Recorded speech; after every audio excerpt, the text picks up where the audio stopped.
Çok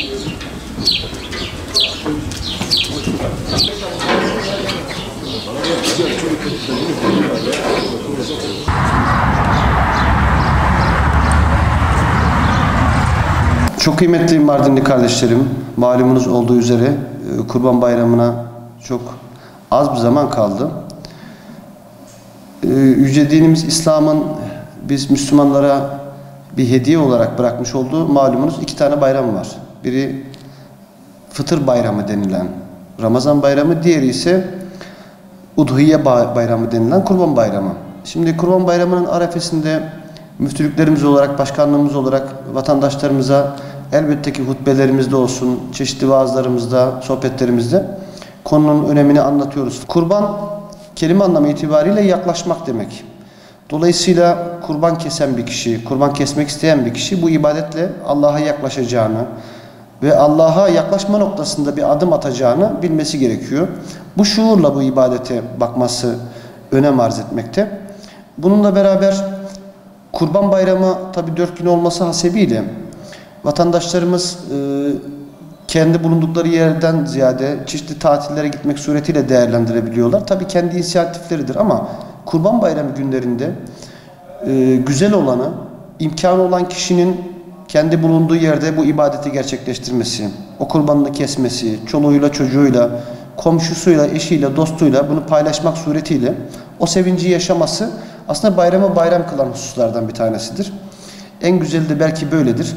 Belki toplumumuz son zamanlarda biraz farklı bir duruma evrildi. İşte bayram deyince belki bir yerlere gitmek, ne bileyim bulunduğu yerden ayrılmak gibi bir anlayışa sevk edildi. Bizimki sadece kardeşlerimize bu bayram güzelliğini yaşama noktasında bir tavsiye niteliğinde olduğunu söylemiş olalım. Şimdi kurban elbette bizim belirli şartları taşıyan hayvanı alıp Allah rızası için kestiğimiz bir ibadet. Bunun için kurbanın belirli şartları var. Onları hocalarımıza sormak suretiyle işte internetten, başkanlığımızın sitesinden kurbanla alakalı fıkıh hükümleri arayıp bulabilirler. Bunun yanında kurban ibadetini gerçekleştirecek olan kardeşlerimiz çevre sağlığına, çevre temizliğine çok dikkat etmesi gerekiyor. Yani bu görev sadece belediyelerin veya bununla alakalı kuruluşların değil, herkes bireysel olarak çevre temizliği olsun, çevre güvenliği olsun, bu hususlara dikkat ederse daha sağlıklı bir ibadet gerçekleştirmiş oluruz. Çünkü bir ibadet yaparken başka bir günaha girmemiş oluruz. Buna dikkat etmekte fayda var. Bazı kardeşlerimiz de tabii imkanı olsa bile yurt dışında olsun, yurt içinde olsun ihtiyaç sahibi kardeşlerimize kurbanlarını ulaştırmak istiyorlar. Bu noktada da yıllardır bizim Türkiye Diyanet Vakfımız Vekaletli Kurban Organizasyonu kapsamında hem yurt içinde hem de yurt dışında, bu sene Filistin'de başta olmak üzere kurban kestirecek inşallah. Kurbanını kestirmek isteyen kardeşlerimizin vekaletini alacaklar. Bu noktada da elbette kamuoyunda duyulmuştur ama tekrardan burada zikredelim. Türkiye Diyanet Vakfımızın yurt içi kurban bedeli 13.500 TL. Yurt dışı ise 5.450 TL. Yurt dışında kestirmek isteyen 5.450 TL'yi, yurt içinde kestirmek isteyen ise 13.500 TL'yi Türkiye Diyanet Vakfımızın kendi internet sitesine girmek suretiyle, bankalar aracılığıyla, yine müftülüklerimize gelmek suretiyle, buradaki vakıf görevlilerimiz olsun, diğer görevlilerimiz olsun veya bir cami görevlilerimize müracaat etmek suretiyle bu kurbanlarını, vekaletini verebilirler. Yurt dışında kesilmek istiyorsa bunu bu şekilde ulaştırabilir. Kurban Bayramı gününde hangi ülkede kesildiyse, diyelim ki Uganda'da kesildi, diyelim ki Somali'de kesildi. Onun mesajı kardeşimize ulaşıyor. Zaten bağış yaptığı zaman da sistemimize girildiği ana itibaren de o bağış kardeşimizin namına ulaşmış oluyor diyelim. En güvenli bir şekilde, şeffaf bir şekilde ibadetini bu şekilde vekalet yoluyla gerçekleştirmek isteyenlere de Türkiye Diyanet Vakfımızın kurban bağışının olduğunu iletmiş olalım. Bu sadece kurban zamanında değil, senenin diğer sair zamanlarında adak olsun, diğer akika kurbanları gibi kurbanlarını kestirebileceklerini de bilmelerinde fayda var. Yine bayrama çok az bir süre kaldığı için belki bayram zamanında herkesin birbirini görememesi durumundan da hareketle Mardinli kardeşlerimizin Mardin İl Müftülüğü tarafından bayrama şimdiden tebrik ediyoruz. Vatandaşlarımıza hayırlı, bereketli bir bayram geçirmelerini diliyoruz. Tabi Hanefi mezhebinde kurban kesmek vacip. Diğer 3 mezhepte ise sünnet-i müekket. Ama sünnet-i müekket biraz yapılmasa da olur denilen bir ibadet değildir. Adı üstünde sünnet-i müekket kuvvetli bir sünnettir Efendimizin yaptığı. Dolayısıyla imkan olan kardeşlerimiz bizzat kurbanını kesmek suretiyle Allah'a yakınlaşmayı seçsinler. Bu noktada da yani özverili davransınlar.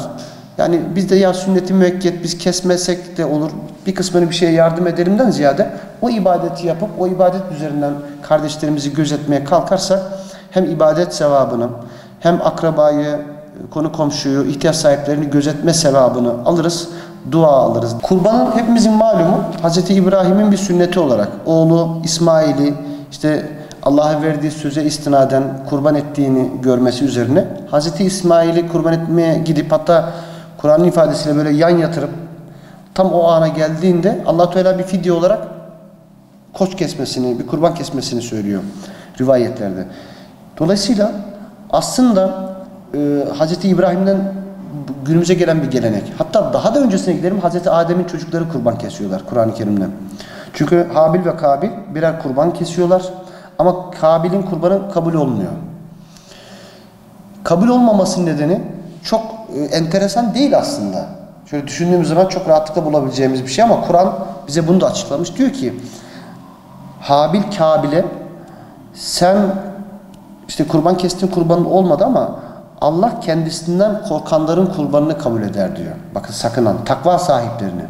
Yani kurbanı keserken biz yalnızca Allah rızası için kesmemiz gerekiyor ve Allah'tan sakındığımız için onun rızasını gözetmemiz gerekiyor.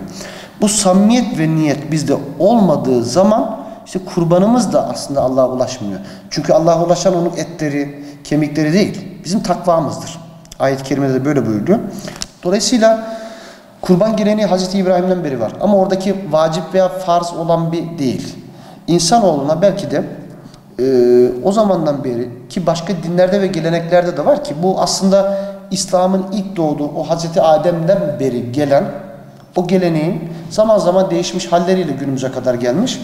Ki bizim dinimizde hicretin 2. senesinde bu vacip kılınma durumu oluyor.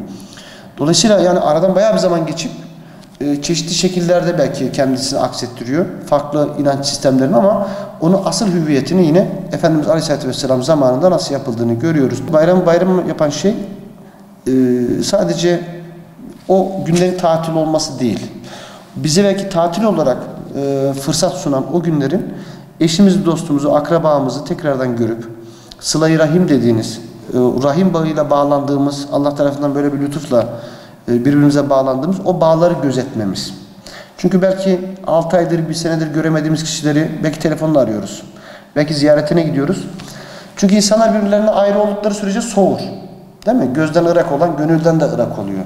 Ama yakınlaştığı zaman birkaç güzel kelamla, bir hal hatır sormayla, bir şekerle, bir kolonyayla, bir ikramla onlar tekrardan yeşeriyor, canlanıyor. Bayramlar da bunları vesile edinmemiz lazım. Yani kendimiz biraz önce tatilden bahsederken yani insanlardan uzaklaşmaktan ziyade akrabalarımıza, eşimize, dostumuza daha da yakınlaşmak lazım. Bazı kardeşlerimiz diyebilirler ki hocam işte biz akrabalarımla aramızda sıkıntı var. Problem var. Yani biz gelsek de o bize gelmiyor veya çok soğuk olsun. Asıl sıla-i rahim bize gelmeyene bizim gitmemizdir buyuruyor Efendimiz. Yani bize gelmiyorsa da biz gidelim. Biz ilk adım atalım. Biz o muhabbeti tekrardan tesis etmeye çalışalım ki o akraba bağlarımız, muhabbetimiz tekrardan yeşersin, tekrardan neşv-i neva bulsun diyelim. Bizler Müslümanlar olarak zaten vazifemiz sadece bayramda geldiği zaman kurban kesmek değil. Söylediğiniz gibi akrabayı ziyaret etmek olsun, konu komşuyu gözetmek olsun, anne baba hakkı olsun, ihtiyaç sahipleri olsun. Bunları da gözetmek olduğunu bilelim. İşte bu bayramların güzelliği de burada. Aynı anda bir sürü güzelliğe de vesile olabiliyor. Ama bu şuurda inşallah idrak edelim. Bayramımız şimdiden bayram olsun, mübarek olsun inşallah. Allah'a yaklaşmamıza birer vesile olsun diyelim. Hayırlı günler diliyorum.